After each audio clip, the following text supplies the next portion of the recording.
versus TSM. And there's a ban, of course. Banning out Dyrus seems to kind of be the order of business, but there's a ban thrown at Marin. Team Solomid has to be careful here. They already see the Cyan ban, so they must either expect Maokai to be a ban or a first pick for Marin, who's of course a fantastic Maokai player himself. Yeah, he's something like 13-1 on Maokai right now. Decides to ban their way, but they should expect this to happen. So by banning out top laners themselves, you might end up in that situation where Dyrus also runs out of a few picks. Kalista has to be the last ban for Team Solomid now. And interestingly, SK Telecom, so they are going to go with the same bans that we saw against TSM by Fnatic. Earlier today, those are the 3 champions that Dyrus played over the course of the NALCS playoffs. And will Team Solomid try and leave Kalista open until SKT? Either you take the Gnar as a first pick or you take the Kalista. We take the other one on our side, because in terms of jungle here, there's both Rek'Sai and Nuno for Bengi. You take Kalista, and then you take Hecarim in response. Oh, so I agree. SKT should take the Kalista pick, but listen, what TSM is trying to do is say, you make that trade, because whichever top laner you don't get, or whichever pick of Gnar and Kalista, we will grab the other one. That's at least what I'm expecting. Kalista has to go in for Wild Turtle in this situation then.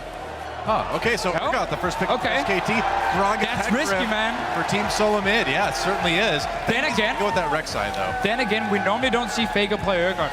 No. So they might keep this one and say, okay, we know this is going to go to the AD carry position, and we get the Kalista now from Team Solomid. However, even though we don't see Faker play Urgot, it wouldn't surprise me at all to see him play it in this particular tournament. When he goes to international events, he frequently pulls something new out of his bag of tricks. One of the problems if you do run Urgot mid lane and a tank top is you have a lot of physical damage. It would mean we have to see Corki coming in for Bang as an AD carry then to provide some magic damage. And we're going to see if they do lock in Gnar, at least Team Solomid would say, okay, if it's going to be Urgot mid lane, Corki would be the expected AD carry for them. But TSM here clearly very happy with this start. They got Hecarim for Dyrus and of course Santorn and Gragas, where he can be very effective in the early game. The problem with playing Hecarim into Urgot is if you play Urgot properly, it's nearly impossible to get a good teleport flank off, because he will just get swapped out the instant that he tries to hit your team from the side, and he'll lose all of his speed and all of his damage. We've seen SKT handle Hecarim really well in the past. Hecarim is also one of these champions who rely on being able to like one-shot an AD carry. You won't do that against an Urgot building a Frozen Heart, having that shield as well, so he's able to stay alive against the Hecarim, meaning there's going to be less targets for Dyrus to one-shot. But I like the way this pick and ban phase has been going. At first with SKT that's taking Urgot first pick, Team Solomid knowing, okay, we don't have to pick Kalista then in first rotation. That was pretty smart from them. And this lane, Kalista Thresh, it's just so strong overall. The fantastic gank pressure you have in that lane 2v2. Late game as well, when you can throw in that Thresh here. You just have so many ways of playing around with these two champions. It's also worth noting that Bengi is up until this point professionally undefeated on Rek'Sai, 5-0 record so far. So it's been a very effective pick for him. Looks like it will be Kalista Thresh locked in for TSM, a pretty devastating bot lane for Wild Turtle and Lustboy. And what are the final 2 picks going to be for SK Telecom? Hovering over that Alistar right now, and we've seen SKT do this in the past, pulling back, just playing ultra tanky, and it's worked really well for them so far in Korea. And we often see Urgot Alistar as a lane. That does tell me we will get a different mid lane pick for Faker, not the Urgot for him. Yeah, obviously need some AP. Azir and Cassiopeia will be the 2 obvious ones. Right. For Faker, he did show Azir already today. Cassiopeia goes for it himself. Obviously a blind pick for him, and what can Bjergsen pick into it in this situation? This is really kind of ideal for him, you know, being able to pick whatever you want that you think will work best against Faker's Cassiopeia. Yeah, I quite like Azir into Cassiopeia as a lane matchup, if Bjergsen wants to play it. Obviously very skill focused in there, but I will give the edge to Azir because of the fact he can outrange the Cassiopeia. And he has that all-in potential with the ulti as well. You gotta be careful though, because you know Faker's gonna run that Ignite. He doesn't know that Cleanse is a summoner's spell, I'm pretty sure. Very true. Well, he will be the target though in team fights. I mean, you're not gonna dive the Urgot if you're the Hecarim. It's gonna be straight at Faker every single time. It's another thing to keep the Hecarim from coming in though, you know? That's very true. That's very true. So Ziggs, I might see him take that a little bit safer. I've been playing quite a... This honestly a very, very good pick into Cassiopeia. What I like about Ziggs in this matchup, or against Cassiopeia, is the fact that Ziggs offers so much zone control with the minefield, with the satchel, and obviously Cassiopeia is a fairly low-range mage who has to get close, constantly be able to spam her Twin Fang. You can stop that in teamfights if you have proper minefields and satchels from the Ziggs here. And basically also the backline threat you do have with your ulti, making it very tough for Faker to position himself, because he's gonna be the guy Dyrus is gonna jump towards. The ulti from Bjergsen is gonna fly there. You might even see Lostboy being thrown in the face as well to try and take him down and start the fight. One thing that I'm looking at right now is Dyrus is opting to go for the Ignite on the Hecarim here, and I almost feel that if you can get that exhaust or the smite down onto the Cassiopeia, you may have a better shot here, considering that there's one major damage threat on this team. Seems a bit dangerous too, you know, for having no flash, no way to really escape things. And we've seen a lot of other League players liking to spend their summers at Camp Dyrus, so we'll see if that continues. I'm normally a very big fan of Ignite Hecarim because I feel like you can do a lot more in the early game and in terms of the mid game. However, in this case, Smite would have been super effective for himself. Also in terms of the late game scaling on Hecarim with that Cinderhole. And if we're going to see the lane swap as well. Now, TSM probably won't be looking to lane swap here. I don't think we'll see a lane swap, simply because I don't like Urgot in lane swaps, and I see very, very few teams ever opt to do that. Normally when they run like Alistar or Urgot together, they just sit and farm, get the tier on Urgot, then they start being a bit of a bully, and then they take standard lanes instead of swapping the Urgot around. All right, and of course, tweet at us who you think is going to win. Hashtag SKT win or hashtag TSM win. It is time, guys, to get into the game. Welcome to Summoner's Rift. SK Telecom T1 versus Team Solo Mid. Our final game here in day one of the mid-season invitational.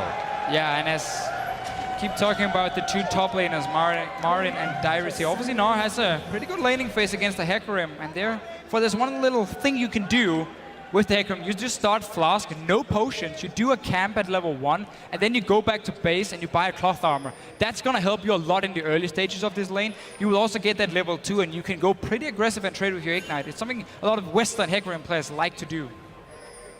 Very cool, can also TP right back to lane if he wants to. Meanwhile, a fairly safe level 1 from both sides here. 30 seconds until Yeah, looks like a pretty standard fan. Dyrus taking a look at the Krugs up on the top side. Hey man, for these teams, there are no standard fans. The best, right? All right, they don't agree apparently. I tried. Binky, a little bit interesting position on the side, but doesn't look like we're going to see anything too interesting out of this level 1. No one grouping up, and Wild Turtle and Lustboy looking to take that Gromp and start pushing in very aggressively early on with the Kalista. Yeah, Kalista into Urgot is a pretty good lane for Kalista herself. Not one where she will necessarily completely destroy the Urgot, but the fact that if you get a few spears down, you can take some very easy trades, and you can dodge around that E of the Urgot fairly easily with your jumps as well. So Turtle and Lostboy definitely looking to play aggressive in the lane. And I like the fact that pick a strong 2v2 lane, because we just talked about this before we even went into champs, like how control of the bottom side of the map is so important for both teams. SKT wants to control so they can create picks around it and take a dragon for it. And Team Soulmate obviously wants it because they never really seem to gank for Dyrus himself, and they want to stop SKT from getting these early dragons and roll towards number 5, which is a thing they've used so often in Korea to win games. Very true. Bang and Wolf going to have to play back right here after the Gromp is taken by Team Solo Mid. Faker and Bjergsen Wow. playing pretty aggressively. And, you know, as we saw earlier today from the Besiktas game, Faker plays pretty much at 1 speed, and that is extremely aggressive in lane. It does make him vulnerable to ganks, but got a lane swap coming, and it does sometimes get a little bit harder. Yeah, well, level 2 gotten a little bit earlier for TSM here, and we'll see if they can press that advantage. Look at Dyrus. Boots. Oh, boots, okay. After. I think cloth armor is so much better against Gnar in the lane, just to have a bit more sustain that way through the armor. The boots itself doesn't really offer him a whole lot. I mean, he is obviously Hecarim, so he does get a bit of extra damage from it. And maybe he's just looking to try and close the gap on the Gnar, but the problem is he's going to get boomeranged every single time he tries to go forward. Yeah. And Marin is just going to try and kite him anyway. And pushing so far up in lane too without any sort of escape summoners makes him a little bit vulnerable, as Bengi may demonstrate right now. Coming through, Dyrus already low. There's a knockup. Dyrus in big trouble. First blood goes to SKT Bengi. He was a bit too far up, wasn't he? So if we take a look at the pathing right there, starting on the red buff, going right for the blue buff after taking the Raptors. So he was a little bit fast right there, but even so, Dyrus caught a little bit unawares, and you have to be so considerate about that gank path as you push up to the turret. Yeah. But Marin gets him right where he wants him. Well, Marin baiting really well too, even got the ignite out of Dyrus, kind of in a little bit of desperation too. And we didn't get to see the early start in this lane between Dyrus and Marin, but typically on Hecarim, you don't want to push the wave because obviously you're not running a flash. Yeah. And Rek'Sai has so many ways of getting over certain walls to gank you. Bengi might try another one in the mid lane. We talked about Dyrus before here, or after. No flash though. Yeah, that's true. He's going to take the Raptors as he kind of mulls it over. But typically, again, for the Hecarim top, what you want to do is you run to the Gnar outside of the minion wave and you start trading. You don't push the minion wave yourself. You're going to be happy that Gnar is going to try and auto-tech trade with you and push the wave back instead, and you just sit fairly safe. Oh boy. Now he might die a second time because Bengi is not spotted. He's going to come around. Oh, Dyrus. Dyrus going on to Marin. Now he tries to... Oh, no, he's not fleeing yet. Just waiting for some poke. Man. He wants some poke from the Gnar first so they can take down Dyrus, because he's obviously not going to move away from the minions. And they want that There's rage Op bar. coming in. Dyrus in a little bit of trouble. Look at Faker Faker's moving here. up. Fleeing Faker. They're trying to cut him off. Dyrus running into the enemy jungle. He's deep behind enemy lines now. And I don't know. I don't think this is going to end well for Hecarim. Looks like he's trying to get to the turret to maybe get an execute, but nope, no chance there. Just going to run right back in, and we're off to the races. Hecarim, he's going to win like a one-man horse race, but in the end, he's still going to get taken out by SKT. There is 2 kills. Whoa! Thanks, Grunt Bro. And right there again, if you look at the setup on that, they had a ward that had been placed by Bengi right at the Raptor, but they're we've gonna got. Smash in the bot lane. Nice grab onto Wolf. Wolf taking a little bit of damage, but that pulverize looks like it'll keep him safe. Yeah, getting low, but not getting killed. I really want to talk about that because the setup was so good. There was no way for Bjergsen to help in that top side yet. Faker had the angle onto the top side of his lane. They had a ward right there, and Santorin has not been playing the top side of this map at all since he started off at his Krugs. There's no counter ganking for Dyrus as he's coming forward. He's not in the lane brushes in order to make a play. This is awkward. Bengi a little bit lower health, but now taking a big chunk out of Santorin. He's getting hit by the Raptors as well, but Santorin not wanting to stick around there, finding it a bit too dangerous as he gets chased back to his side of the map. And as much as we can talk about Santorin and not helping Dyrus, he's been misplaying the lane itself by pushing it twice now and being caught out from it. I mean, that's not how you can play this matchup when you don't have a flash. And you know the enemy team likes to tap you. Bjergsen tried to pop that up, but Faker flashes out of it. Escapes there, but Bjergsen with a little bit of a win in lane. Yeah, has to burn both summoners to get out of that as well. So Faker playing aggressively. Dyrus now trying to get in. Revenge of the Dyrus Faker. Can he get away? No more summoners. Now taking a lot of damage. Good bait from Dyrus. Yeah. Coming in, saying, okay, I'm going to be caught on the tower. Nope, just going to turn around and obviously just get an ulti away from Faker here. So I'm trying to clear out the wave. So Bjergsen, some very effective trading. We mentioned how this Ziggs into Cassio is a fairly decent matchup. Not too much for the laning phase, but more how it's going to end up in team fights with Bjergsen gonna try and really zone out Faker with Minefield and Satchel, and then have that, obviously his ulti and the long range bounce from his Q to try and get onto this Cassiopeia with some damage. And the fan vote going pretty heavily in TSM's favor right now. I'm curious what Marin is going to do here. Looks like he's not going to go for the fastest home guard boots available to him, but Marin, a player known for going early home guards on this Gnar, and we saw it so many times in the finals up against the GE Tigers because they really know how to manage rage and make some plays. Yeah, speaking of making plays, Lustboy coming down here. Doesn't look like they'll be able to catch people. No, he's going to bring Santorin in on the Lantern, but it may be a little bit too late already. We'll see if maybe Wild Turtle throws him in with the ult. Nope, no chance there. There's no ults yet. Oh, yeah, you're right. No ults yet. There's a very low chance that gank, I think, works, especially with how conservatively Bang and Wolf have been playing this, considering that they went for, of course, that tier first. You have to wait to stack that up. Well, that's what threw me off, man. I mean, because that kind of gank, you really kind of need some ults for that. Santorin. He's going to find Santorin right before the Dragon Pit. Looks like he's going to try to get over the wall. Not going to work, though. Oh, Chilling Smite. Santorin in a lot of trouble here. Lustboy. lantern. Wow. Twice, man. First, Bengi moves in front of the body slam to stop him getting over the wall, and then Wolf just follow Lost Boy up here. Sick. Headbutt him back. Well, and even then, Bengi had another tunnel. They're going out a Wild Turtle. Bengi there as well, too. Lust Boy in trouble in the back lines. Wild Turtle pulls in Lust Boy. There's a knockup. Dyrus comes in. Exhausts immediately on top of him, but Bang in trouble. There's a kill, though, for Wolf, though. A big melee in the bot lane. Wild Turtle still getting lower. Bengi, though, under threat. They'll get another kill. Dyrus manages to take down Wolf, but it looks like Marin and Wolf will be able to actually maybe finish off. Will they? Looks like Bang went down. Wolf knocks him away. No, they have. Dyrus is angry. He's smashing. He's coming back. Oh, man. A lot of action here in the end. 1 for 2, I believe. And from TSM. Right there, the big problem was that SKT didn't have their ults available to them yet at the start of that fight. So they couldn't really make too many plays right there. They got a bit over-aggressive. And let's take a look at this one again. This was So awesome play. we talked about how SKT likes to have these early ping wards around the mid lane as well. Here's one of them spotting Santorin. That's why those know they can take this fight. And look at Wolf. Lands on for Santorin, just headbutts him back in. You're not going anywhere. And gets the kill for himself, and then sets up another play in the bottom lane. Wow, are they going to spot Bengi with that ward? Now it's all about Dragon.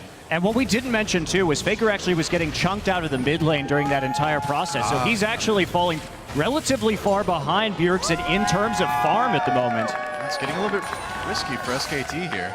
It is so hard when you just want to move forward and spam Twin Fangs on this Yordle in the mid lane, and then there's a minefield under you. Yeah. And it looks like Marin is going for the home guards into the mallet build. So they're going to try and extend the laning phase right here. Kind of sad we didn't get to talk about this before because the fight broke out, but this something we see quite a lot from someone like Koro from EDG in this Hecarim Gnar matchup, and also Marin pulling it out. Oh, it's simply super good in the one-on-ones. Santorin coming in, nice flash play, there's a box, Bang, manages to get out. It looks like Wolf may be in trouble. Meanwhile, action in the mid lane. Bjergsen in a lot of trouble. Faker gets the kill with the Twin Fangs. Meanwhile, down in bot lane, looks like Wolf and Bang were able to escape successfully. So SKT managing to get a kill in mid finally. Look around this mid lane here. Oh, let's talk about because there's more action. Again. Look at that, Bang, knocked back out from under turret, getting low. Position reverser gives him a little extra tankiness. Is it enough? The dive still so Faker's powerful. coming. Bang is still there. Here comes Bengi too. Bang is still alive. Glitz hasn't killed him yet. Bengi gets the kill on the Lust Boy. Meanwhile, Santorin forced away. I can't believe Bang is still alive. You know who's not going to be though? Wild Turtle. Goodbye. A double kill for Bengi, and Faker claims another victim. Santorin goes down in the jungle. Everything is going wrong for Team Solomed at the moment. That gank in the mid lane first. SKT has so many wards set up around Faker here. He can play aggressive. There was nothing to spot Bengi coming in as well. And that was a losing matchup at first for Faker. And then the bottom lane. Bang staying alive. Obviously you roam from the mid lane after Ziggs is already dead. You get Dragon, first Dragon by SKT. Monty, you love your stat with it. Such a good situation now for them. Yeah, if we take a look at this too, Bang gets knocked out, but immediately position reverses. Santorin has no more mana here. Wolf gets the exact right headbutt in this situation. They'll lantern him back in, but he has that shield that he's going to pull back up, and Bengi coming in at the right time as well. Turtle doesn't actually manage to get the lantern. He stays too long on the other side and gets separated from his team. He got too greedy for that kill on Bang. We'll probably jump right into Bengi and Faker anyway. And end up dying for himself. I didn't get to see when he used the Rend, but clearly didn't get the kill on Bang when he did. So I'm not sure if he just tried to pop it a little bit too early and therefore lacked the damage for it, or were expecting to get the reset at first and then go for the second one as Santorin. Getting harassed more in the jungle, gonna take the lantern out. Man, I gotta say, you know, people were calling Wolf the weak link on this team coming into this event, but he has not been that this game. And now really the problem for Team Solomed is, at first, they were trying to make a few plays on the bottom side. They got a kill with Dyrus coming in. That backfired completely. So now SKT in every single lane has gained some sort of advantage, except for maybe if you look at the two AD carries, but then everyone else has just gotten the kills. And because Marin is building Frozen Mallet, and he's gonna be just one-on-one against Dyrus over and over, Dyrus won't be able to touch him because of the Frozen Mallet. Now, this Frozen Mallet, it has to be said, isn't the best for early game team fights. We see Faker getting chased into his own jungle. Here comes Wolf from behind. He's got to be careful he doesn't get caught here. Going to go on to Santorin anyway. This pulverized. Lust Boy headbutted into the red buff pit now.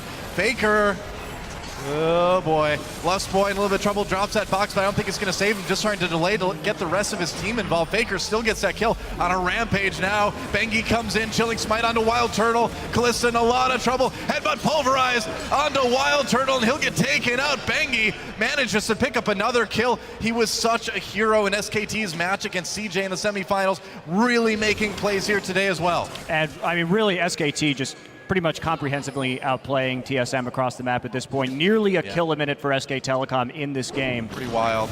And this is the problem too, is that we're talking about two-tier champions. We're talking about Cassiopeia stacking the tier, the Urgot stacking the tier, Marin building the Frozen Mallet first. The longer this laning phase goes, these are not fights that they should be winning right now. Yeah. They are in a power trough. Once those tiers come online, it is going to be a very bad situation for Team Solo Mid.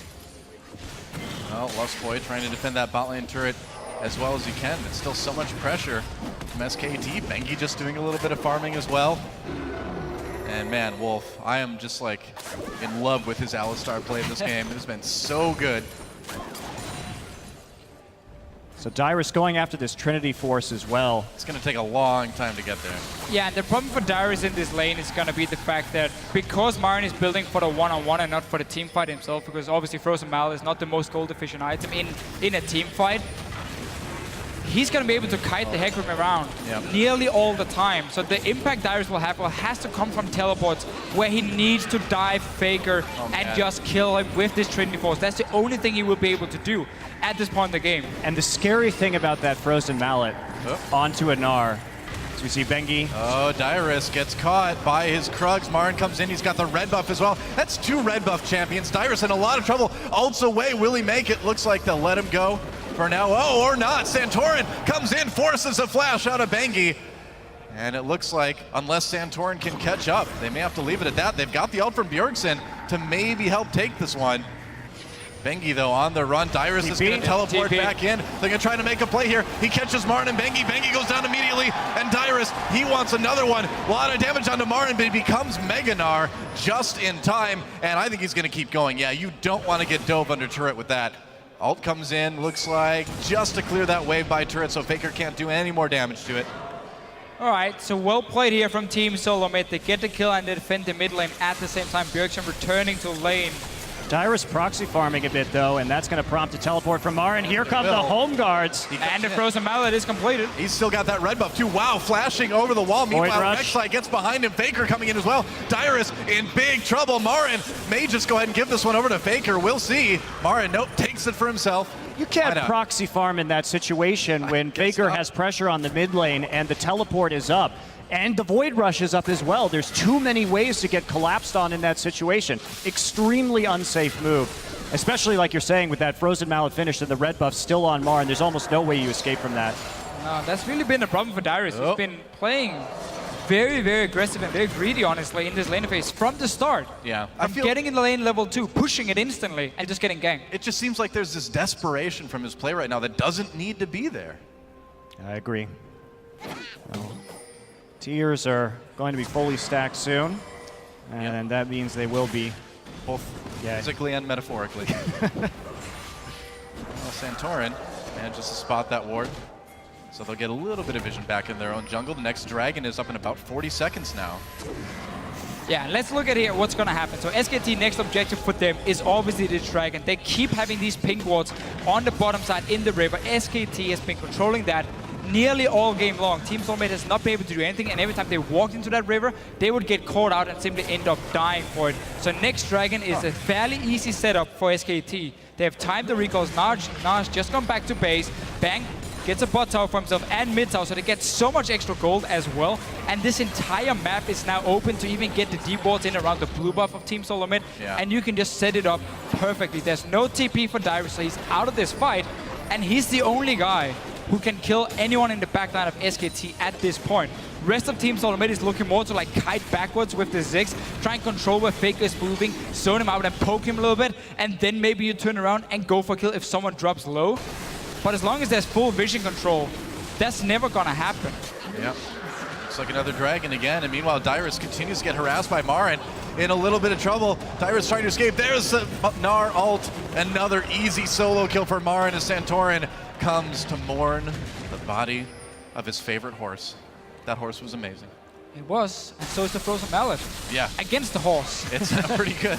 Always chasing him down, like over and over. So it doesn't even matter if you set yourself behind in terms of your tanky items for team fights, because you can just keep being a bully in the one-on-one lane. Now, Lost Point, we just talked about how whenever they show the river from Team Solo Mid, they get caught out. Yeah, pretty much. And then they get pulled in. Yep. Wild Turtle saving his support there. They're still going for this one, though. Wild Turtle is still really far. He's going to try and recall. He's going to get... wrong part of the brush. Oh, he canceled his recall. Saw Bengi coming in big trouble now, doing a lot of damage to Bang, though. Bengi manages to make something happen. Position reverser, and he gets out on the Lantern, but there's Wolf right there, getting a bit bloodthirsty. Bang gets the kill anyway, and now Lustboy with that exhaust on him is in a lot of trouble. SKT getting another easy kill. It's 15-3 now. Bjergsen finally able to get the first turret of the game for TSM, but things are still really looking grim. I'm surprised to see TSM playing so recklessly in this game. They've been overextending time and time again. It's not characteristic of their play. Yeah. And when I think about TSM, kind of get into this as Bjergsen gets found by Marin. And Marin knew exactly where he went to, and Bjergsen's still in a lot of trouble. Tries to enlist some help from the Wolves, but they're not coming that far, man. They live in that little den. Another kill for Marin. And Dyrus continuing to try to take that top turret. Looks like he might be able to now, but TSM has been such a methodical team over the course of the NALCS playoffs, and the risks that they're taking in this one are just getting punished left and right. Dyrus. Well, we know how this one's going to end up. Marin gets another one. He's now 6-0-1 on this Gnar, and you're right, I mean, about TSM. They've been so good, so methodical, all spring split, and in this game right now, I feel like the nerves are getting to him a little bit. Yeah, Marin's going to start a glue factory soon. He's got enough dead horses, it's true. Bengi coming in. And so, more pressure from SK Telecom. Yeah, I mean, at this point, Marin is just going to keep straight pushing. It's kind of clean up from here on out, huh? All game long. Well, it's like for Team Solo Mid, in order for them to come back in this game here, they got to try and have a situation where Dyrus can sit in the one-on-one lane with Marin and just sit there. Not fight or anything, just sit under his tier 2 tower, go back to base when they want to force a fight around, let's say, a dragon if you are Team Solo Mid, get that home guard engaged, and then you need to rely on Bjergsen being able to land poke. He's going Loot and Zeko to maximize his poke damage as well.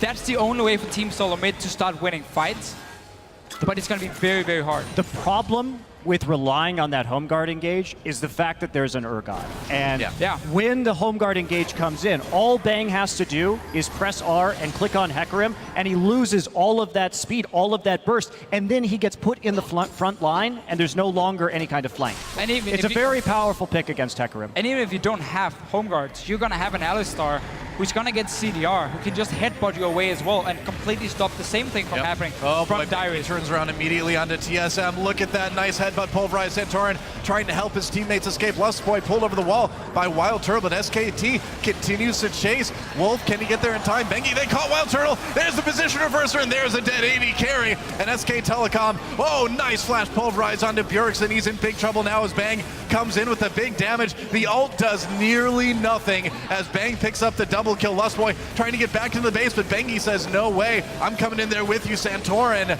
just hanging out right now, checking out the Rek'Sai, waiting for that tunnel cooldown. There we go. Back out again. And that is much happier music than I think Santorin would really choose to listen to right now if he could. And if one hammer works for you on an R, why not get a second one? Yeah, man. The Phage Mario brothers have for him as well. And Wild Turtle deciding to go Hurricane is a thing that this is dislike a lot versus tanks. You can't do this in this situation because in order to actually effectively use the Hurricane, you have to hit more than one target. And if he's hitting more than one target, he's going to get Cassiopeia ulted, pulverized, position reversed, or Gnar ulted. Yep. It's also the fact that you have a build now where you don't run any crit. And you're going to have to be able to take down some tanks if you want to break through the front line of SK Telecom. Without any crit, you're gonna need like 20, 25 spears on a target, and that might not even do enough before you get like the third item of a Last Whisper. So you just don't have any single target damage from the side of the Kalista at this point. Let's take a look at this fight one more time. I mean, TSM just on the defensive from second one on this one. Yeah, and Marin just teleporting into that fight as well. Wild Turtle caught trying to take the Lantern right there by the position reverser. There's the flash pulverized from Wolf, just zoning out in front of Bjergsen right now. Bang, able just to pretty much solo Ziggs right there as the rest of the team follows up. Bengi with the flash over the wall into the knockup through the base gate. Yep. And it's just so clear to see the game plan for SK Telecom and the way they like to play around the bottom side of the map. Typically, in terms of, again, the warding, they've used it so well to punish Team Solo Mid every single time something happened in the early game. And then with the early ganks on Dyrus, who was overextending, Marin just got so far ahead on this Gnar that he could get that Frozen Mallow fairly early and use it just so SK Telecom would say, we're going to win top lane no matter what at this point because we got Frozen Mallow completed, we have a good head start from our Gnar, so we just focus everything bottom side. And that was just too much for TSM to handle. SK Telecom just moving around the map now, taking down turrets. The next Dragon is live, and you know they took a very easy Baron as well. Faker just going and soloing the Dragon. That's number 3 now. SKT with total map control. And I gotta say, I'm a bit surprised that this one ended up being so one-sided. Yeah, I will admit I was expecting a more defensive approach for Team Solo Mid, also with the way they wanted to control their own vision, like have very defensive warding to try and spot if any roams were happening for SKT, and then try and play a fairly slow laning phase where you would expect, okay, we know Dyrus often gets camped, so we try and play around that one. Also, you had the Ziggs, so you can slowly just sit and chip away the mid lane. Here we go. Dyrus trying for a flank from behind. Here's the flank, yeah. Onto Faker. Faker takes a lot of damage, actually. Gets very low. Nice lane from Lustboy. Can he do it? Wolf coming in for the pulverized. Lustboy in a lot of trouble. They do get Faker, but now Marin comes over the wall. There's a flash trying to take out the support. Meanwhile, Dyrus on the run as well. Bang took a lot of damage from the turret. Oh, Bjergsen took him out with the ult, but SKT still, even without their carries, is doing enough damage. They're tanky enough. The double kill for Bengi, and SK Telecom just unstoppable at this point. 4 kills, only Bjergsen making it out. It was a really good call by TSM though in that situation. Oh, there's the ace. It's the only call you can't make, and had it been even goal, that team fight could have been won by them by getting such a good engage. Oh, but they would have crushed it. They took the fight where Bang wasn't there to just stuff the flank immediately from the Hecarim. So they actually were able to get onto Faker in that instance and take him out early. I think TSM had the right idea. Oh yeah. It's just unfortunately they're a lot too far behind. A lot. It's true. Well, with an engage like that, I mean, that was pretty much the perfect engage for TSM. And, you know, we even had Bang coming in and pretty much dying to the turret in there, too. Well, double brutalizer for Bang now. All right, well, I mean, the more limbs you have, the more brutalizers you can hold, right? Well, that'll help. It's a lore build. Once he gets Ghostblade, but that's true. A bit unorthodox right there from Bang. Why not? The Wild Turtle is going to try to pick up his red buff here. Wolf may want to try to prevent that. Cowboy Alistar is disturbing right away. Are we supposed to believe he's like hurting his own species? Like farming his fellow cows? That is a disturbing skin right there. Freaky. He's babysitting. I guess so. He's the bull, got to babysit all the cows. The less said about this, the better. All right, love the Mikhail's pickup for the cow. Now we're talking about him. That's basically the only way Faker's going to die is if he gets locked down, then Mikhail's is going to prevent that from happening. Bengi gets spotted in the jungle here. We'll see if they make anything happen. Wild Turtle forced to retreat into his own jungle. He's going to run right into Gnar, though, isn't he? Yep, there's Marin right there, and Wild Turtle trying to hop backwards. He's got that red buff. He's going to take it onto the Lantern. Oh, Marin chasing deep, gets hit with that death sentence, so needs to be careful. He's so tanky, though. And again, this build from Kalista just doesn't do a ton of damage. Very unfair situation also for Wild Turtle, being as Team Solo Mid is so far behind. Yeah. Obviously, I mean, as an AD carry right here, you feel very, very useless against so many tanks. Yeah, look at Bang. For himself. Jeez. He will have a little bit of extra wave clear with the Hurricane, but that's about it for him, honestly. And you already have the Ziggs, so that shouldn't be your priority. Right. For Team Solo Mid. Bjergsen with the loot and Seiko, obviously just trying to maximize whatever damage he can get from that Q. If he does a And full here we go. rotation of TSM spells, coming in. There's a That's knock-up it. onto Wolf. Looks like they caught him. Bengi coming in. Wolf still very, very tanky. Tyrus ults. He does manage to connect with Faker, but now he's on his own with Faker. I don't think you want to be there. Meanwhile, the rest of SKT has invaded the base. Tyrus still running from Faker. Looks like he might escape. Will the poison be enough? Meanwhile, Lustboy goes down in the mid lane. And Marin still putting all that pressure onto bot. And will Faker actually find Dyrus? I think he will. Oh, no. Dyrus actually made it out. Faker actually opting not to use Ghost on that chase right there. A little bit weird. He definitely could have caught him if he had wanted to use his summoner, but instead holds onto that one for a little bit longer. Zig's ult still clearing out these waves, so SK Telecom hasn't actually really cracked this base yet, but they will on this one. Well, yeah, there goes the inhibitor turret right now, and it looks like the inhibitor is pretty vulnerable at this point. They're going to back off, just playing it safe. Bengi coming in to one of his tunnels basically right at TSM's front door, but Dragon up in a minute 30, Baron up in a minute. SK Telecom, this is the time for them to pull back, play it methodically. You don't want to give any chances to TSM at this point. just wait for Baron to respawn. Right. Play around it once again. You had such a good pink ward setup before near it, and then you warded off the jungle of Team Solo mid. Now chilling smite onto Dyrus. They're going to try to slow him down. Marin about to go Meganar as well, too. Not a lot of members of TSM there. Lustboy could come in to help with the Lantern. Nope, everybody from TSM coming down to support that. But again, it's just chunking people out. It's just keeping them back and trying to help keep control of the map to easily go back and take a Baron or a Dragon a little bit later. Always keep every single minion wave pushed up. Yep. So you know that there's 3 lanes they have to defend. And if they ever show without a teleport, without a global, well, then you just go straight for this Baron, which is spawning in 10 seconds from SKT's side. And I mean, worst case almost for SKT is that teams normally try and go out and stop it, and then you just get an open fight, which is also what you want, because you want to get the Ziggs away from these towers, so he doesn't just sit and wave clear. So there's barely any win-win situation, except Ziggs ulti, stealing Baron, calling it right now. All right. You call it, Deficio. I'm holding you to this. Oh, Marin coming in. You don't expect them to come from your own base, do you? Bengi in a little bit of trouble, or Bjergsen rather. Marin, look at how tanky he is, just kind of 1v4ing at this point. Bjergsen getting so low, out of the fight already. Marin still chasing. He's about to go Meganar. Bjergsen dodges the building, and Marin ults in for the kill. Bang comes in. There's just nothing that TSM can do against SK Telecom. There goes the inhibitor, and SKT, they want to try to get the win here. Will they be able to do it without one carry on TSM? Looks like it might be easy. There goes the first Nexus turret. TSM, perhaps a desperation fight, or will they just let the base go down? Dyrus trying to swing around the outside here, but second Nexus turret gets taken down. Now the Nexus being taken out as well, and SK Telecom with a dominating victory over Team Solo Mid. GG. And this was really the playstyle SK Telecom has used back in Korea so effectively. Same exact game plan. Complete control of the bottom side map from the get-go of this game here. Marin gets a good start in his own laning phase, starts winning one-on-one, plays super aggressive on the Gnar, and you just focus the other 4 members.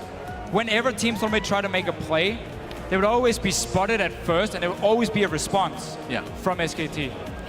And that's what's scary about them too. They've been kind of pioneers in this post-Cinder Hulk world in terms of their picks and bans, and this isn't all they have to offer either. Of course, they do like these very tanky Urgot compositions with a Cassiopeia or a Vladimir in mid, but they also play that Lulu and play around Bang as the primary carry. And we did see a few changes, I mean, pick and ban wise here. Urgot came in as the first pick, so Team Solomid decided not to ban Kalista, even though it's been such a must ban against Bang so many times. Simply just to say there are plenty of like power picks at the moment. Whichever you don't get, we're going to take 2 of them. So they got Hecarim, they got Gragas. They could save the Kalista because they were expected Bang to play the Urgot. So I quite like the way they handled the pick and ban phase. It was just once again the execution that simply didn't work for them. Yeah, they have looked a little bit off all day. Like I said, we know TSM looks so calculated over their course of the NALCS playoffs, and we weren't really seeing that team today, which surprises me quite a bit, actually. And so I hope that tomorrow they can turn it around, because the reality is that TSM right now, with a couple losses already, is, I mean, they have to win one more. They have to beat HQ, otherwise you're out of top 4. That's true. It's pretty crazy. I mean, that is not the TSM we're used to seeing. We'll see what they can bring back tomorrow. For more information, for more analysis on that desk, let's send it back to the desk of analysis itself.